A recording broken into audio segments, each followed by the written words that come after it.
Aujourd'hui, le 11e dimanche après la Pentecôte. Demain, lundi, c'est l'octave ancien de l'Assomption de la Sainte Vierge Marie, et c'est la fête donc, du cœur immaculé de Marie, deuxième classe. Mémoire de Saint Timothée et ses compagnons martyrs. Mardi, Saint Philippe Benetti, confesseur. Mercredi, Saint Barthélemy, apôtre. Jeudi, Saint Louis, roi de France, confesseur. Il est aussi saint patron des tertiaires séculiers du tiers ordre franciscain. Vendredi de la Férie, mémoire de Saint Zéphérin, pape et martyr. Samedi, Saint Joseph Calassens, confesseur. En certains lieux, Notre-Dame salue les infirmes. Dimanche prochain, 12e dimanche après la Pentecôte.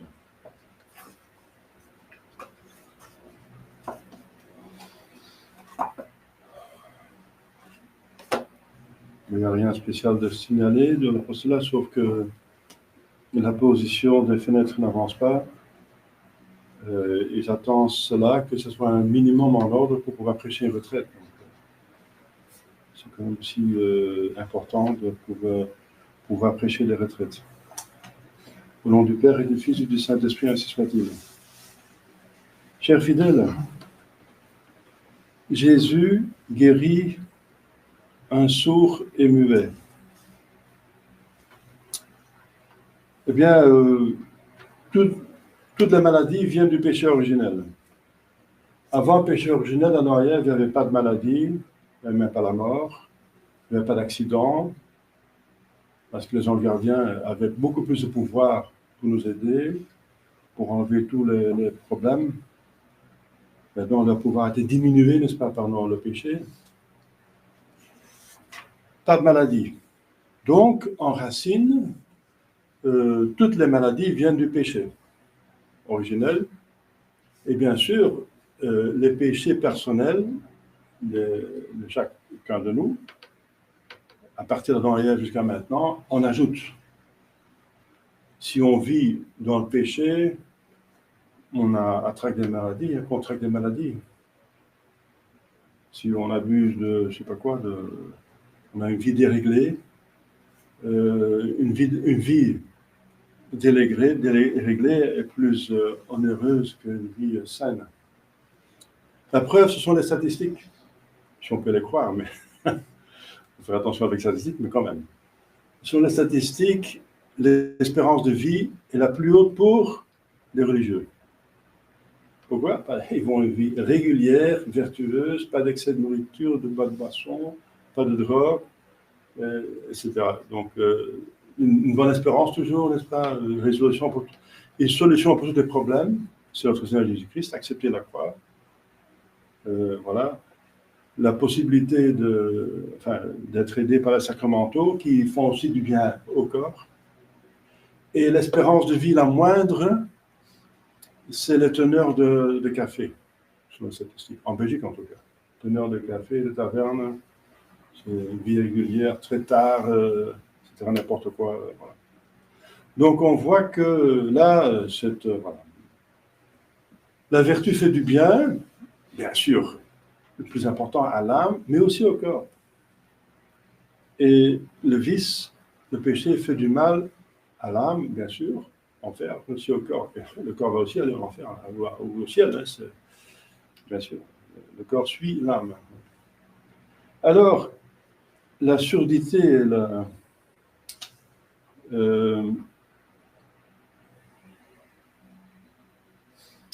la mute, comment dire, être muet, c'est... Hein? Hein? Le mutisme. Le mutisme. Voilà. La surdité et le mutisme sont des effets du péché, excusez-moi. La surdité et le mutisme sont des effets du péché. Et ça a une influence aussi, ça exprime le péché. Donc la maladie exprime finalement, c'est la suite du péché et ça exprime aussi le péché. Donc être sourd et muet, ça veut dire que les péchés, c'est une sorte de surdité et du mutisme. le surdéterminisme de l'âme. Ça veut dire qu'on est sourd à l'appel de Dieu, au commandement, à la grâce, et on devient muet, ça veut dire on se tait quand il faut parler. On ne prie plus, on ne se confesse pas, on ne témoigne pas de la foi, on ne fait pas d'apostolat, on ne donne pas des bons conseils aux autres, on ne fait pas du bien aux autres. Donc c'est dans l'intelligence et la volonté, n'est-ce pas? Ne pas vouloir croire le bon Dieu, c'est être sourd, de fermer son esprit pour Dieu. Et muet, ça veut dire, puisqu'il n'y a rien qui rentre, il n'y a plus rien qui sort, n'est-ce pas, de bien, de bon. On ne peut que donner ce qu'on a reçu. La surdéterminisme a donc sa racine dans l'âme. Donc nous sommes tous plus ou moins, n'est-ce pas, plus ou moins sourds et muets. La preuve, c'est que si on n'est pas sourd et muet à la grâce, on va directement au ciel après la mort. Qu'est-ce qui est près de nous, à l'instant quand il meurt, d'aller directement au ciel? Qu'est-ce qui est prêt? Eh bien, c'est qu'on a été, si on n'est pas prêt, c'est qu'on a été sourd et muet envers le bon Dieu, dans la surnature, au niveau surnaturel. Donc, il faut tous faire un effort pour être plus attentifs à l'appel de Dieu, à sa conscience. Et il faut former sa conscience en plus. Il ne suffit pas de suivre sa conscience, comme dit Vatican II. Hein. Tout le monde peut suivre sa conscience, même la conscience erronée. Alors, si on a quelqu'un qui pense qu'il peut être bouddhiste, il va être bouddhiste.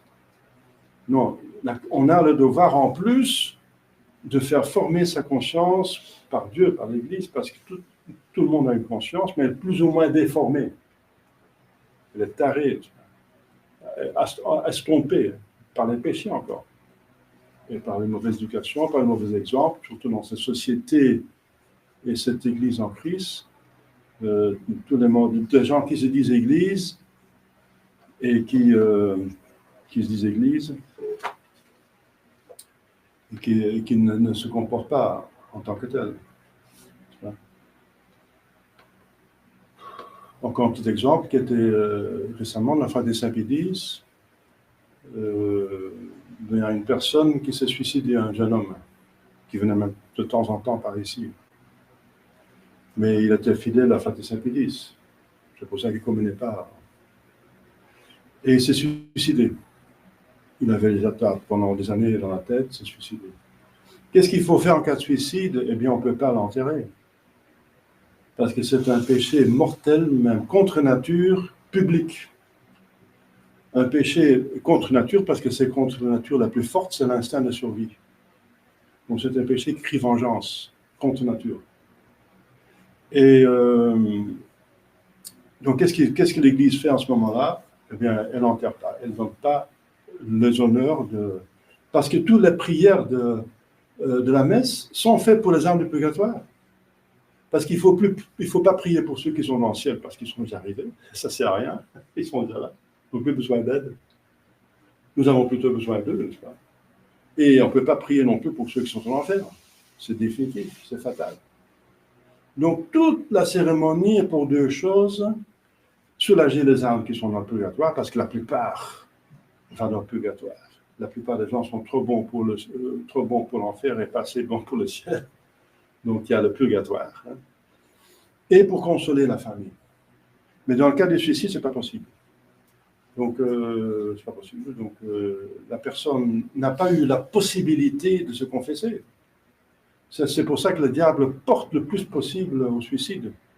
Parce que c'est un péché mortellement l'un des plus graves, contre nature, et dont il n'y a pas de retour. On ne peut pas se confesser. Donc, pour lui, c'est destruction du corps et de l'âme. Paf. Donc, voilà. Mais, moi, donc, alors, qu'est-ce que l'Église fait en ce moment-là? Pas d'enterrement, pas d'enterrement dans un cimetière sacré. Sans cérémonie, il est enterré comme un païen. Quoi. Un pécheur, c'est pour tout pécheur public, c'est ainsi. Qui n'a pas confessé. Mais en privé, on peut même célébrer des messes pour son âme, parce que c'est Dieu qui va juger. On ne sait jamais, c'est pas que nous jugeons. On a constaté le péché mortel public, et on n'a pas posé le but public, et on n'a pas vu un moindre signe de repentir ou de je sais pas quoi, ou de folie, n'est-ce pas? Si c'est prouvé qu'il était fort psychologiquement en désordre, n'est-ce pas? Alors on peut dire oui, il y a probablement un manque de. Alors dans ce cas-là, même on peut faire un enterrement. Si c'est clair, il faut le dire comme prêtre. Le curé doit dire ou l'évêque doit dire, oui, elle a suicidé, mais forte dépression, sous l'influence des médicaments, responsabilité diminuée, donc pas péché mortel. Donc on peut, alors maintenant, faire une messe prudemment. Je reviendrai à cela. Alors, donc, normalement, pas de messe, mais en privé, on peut prier hardiment pour le cas que cette personne a encore eu quelque part une construction, je ne sais pas, dernièrement. Comme le curé d'Ars, on a parlé, vous connaissez cette histoire du curé d'Ars, qu'une veuve venait voir le curé d'Ars, elle dit, oh, je ne peux pas prier pour mon mari, c'est fini, il est dans l'enfer, c'est fini, c'est tout. Dit, madame, attendez, calmez-vous. Et c'était un visionnaire, c'était un prophète. Il disait, entre le pont et l'eau, il a fait l'acte de contrition. Donc, priez pour lui. Voilà, donc, s'il y a donc, voilà, il faut quand même prier pour cette âme, mais en privé. Vous voyez, on prend soin de l'individu, parce qu'on prie pour lui, même pour célébrer la messe, mais on ne fait pas un requiem public, parce qu'il a fait un péché public, n'est-ce pas? Il a porté dommage à la société, il a coupé un membre de la société, n'est-ce pas? C'est un abus c'est un abus. On n'a pas un pouvoir sur sa vie, donc pas d'enterrement catholique, parce que c'est pas possible. On ne peut pas récompenser, n'est-ce pas? On ne peut pas prier pour quelqu'un qui est dans le purgatoire si on sait qu'officiellement il est en enfer. C'est demander ayez pitié de lui, mais officiellement il est en enfer. Ça ne va pas. Donc c'est une cérémonie qui ne marche pas. Donc on ne peut pas faire cérémonie, et c'est non logique. On respecte la liturgie, n'est-ce pas? On respecte la justice. Mais parce qu'on ne juge pas, en privé, on peut faire des messes et des prières de l'aider quand même. Donc on prend soin de la communauté pour ne pas avaliser le péché, le suicide. On punit en public, le mal doit être puni, mais en privé, on prend soin, la miséricorde est là aussi. La justice demande de ne pas faire l'enterrement, mais la miséricorde demande de bien prier pour le cas que Dieu a jugé qu'il n'était pas 100% responsable. Voilà. Alors, qu'est-ce qui s'est passé? Il y a encore quelque chose à ajouter. Dès que la personne donne un signe, n'est-ce pas, de repentir au dernier moment, par exemple, il s'est nuit sur soi-même, il s'est repenti, mais mort quand même, ou bien que, voilà, il était fortement dépressif, il a perdu la raison, et c'est prouvé, alors dans ce moment-là, même pour quelqu'un qui est suicidé, on peut faire un enterrement. Mais avec prudence, plutôt en privé, plutôt avec un minimum de personnes. On fait ça normalement comme ça. On fait l'enterrement convenable, n'est-ce pas? Un enterrement tout à fait convenable, mais avec juste la famille et les gens très proches, n'est-ce pas? Et après l'enterrement, on fait l'annonce de sa mort pour que pas les personnes arrivent. Qu'est-ce qui s'est passé dans Fatih Sapidi? C'est-à-dire qu'ils ont fait le contraire. Ils n'ont pas proclamé qu'il était malade, pas que je sache, il va le dire publiquement. Et c'est vrai qu'il était dépressif. Moi, j'aurais fait aussi un enterrement pour lui, parce qu'il était fortement dépressif pendant 2 ans. Et il en parlait, donc il a un problème, il a perdu son père, etc. Il avait des problèmes. Donc j'aurais fait quand même un enterrement, mais comme je dis, avec prudence. Ils ont fait la publicité, n'est-ce pas? La chapelle à Anvers, c'était plein, n'est-ce pas? Bourré, n'est-ce pas? Il y avait des gens qui sont venus de Hollande, de partout, n'est-ce pas? Il y avait 2 prêtres, alors il y avait une réception dans le jardin avec boissons gratuites, n'est-ce pas? Pour parler avec la mère, pour demander des explications, etc. Ça ne se fait pas comme ça, n'est-ce pas? Qu'est-ce que les enfants vont penser qui assistent à une telle cérémonie? Ah, il a eu un plus grand cérémonie, plus bel enterrement que mon père qui est mort de la maladie, n'est-ce pas? Donc c'est bien suicider, n'est-ce pas? Si on a des problèmes, on suicide, après on a une maison, on va au ciel. Voilà. Apparemment. Donc ça c'est vraiment contre-productif. S'il y a des personnes qui sont venues, qui sont qui sont dans la déprime, il va être motivé pour suicider aussi. Hein. Voilà, c'est ça la suite. Et le prêtre, il peut être fier. J'ai fait une très belle cérémonie. On n'a jamais rempli la chapelle autant que maintenant. Et que voilà, c'est pour quelqu'un qui s'est suicidé. Voilà, c'est une belle cérémonie pour quelqu'un qui s'est suicidé. Ça va pas, ça. Vous voyez, donc c'est n'importe quoi. Donc ça a un mauvais goût, n'est-ce pas? C'est n'importe quoi. Et sûr, il était dans l'école militaire, et tous les militaires sont venus avec 50 et dans la chapelle, avec en plus, c'était une cérémonie à pas en finir. Pour quelqu'un qui s'est suicidé. C'est un petit exemple, n'est-ce pas? Un petit exemple d'un abus d'être sourd pour la grâce. Et entre parenthèses, la fraternité Saint-Pénis officiellement a perdu la grâce, hein, parce qu'ils sont dans le schisme. Ils acceptent un faux pape comme pape, et en plus il y a d'autres choses, n'est-ce pas, avec la pédophilie, ils ne sont pas en ordre non plus, il y a plein de pédophiles, n'est-ce pas, qui laissent courir en soutane. Enfin, je ne vais pas maintenant faire tout le mauvais âge, mais je vous avertis, Jésus a averti contre les pharisiens et les faux prophètes. Il dit, faites attention aux faux prophètes. Donc c'est un avertissement. Donc, ils font ça publiquement, alors publiquement réprimande, une mise en garde. Je dois mettre en garde contre de faux prophètes, des loups en peau de brebis. Voilà. Voilà, chers fidèles, un petit exemple que même des prêtres, n'est-ce pas, des évêques, des fidèles sont devenus sourds. Aujourd'hui, je fais 2 messes ici. J'ai la messe chantée maintenant, ce soir une messe lue en flamand, parce qu'il y aura quelqu'un avec un serment en flamand, parce que je ne vais pas à l'Ost parce qu'il n'y a personne qui vient aujourd'hui.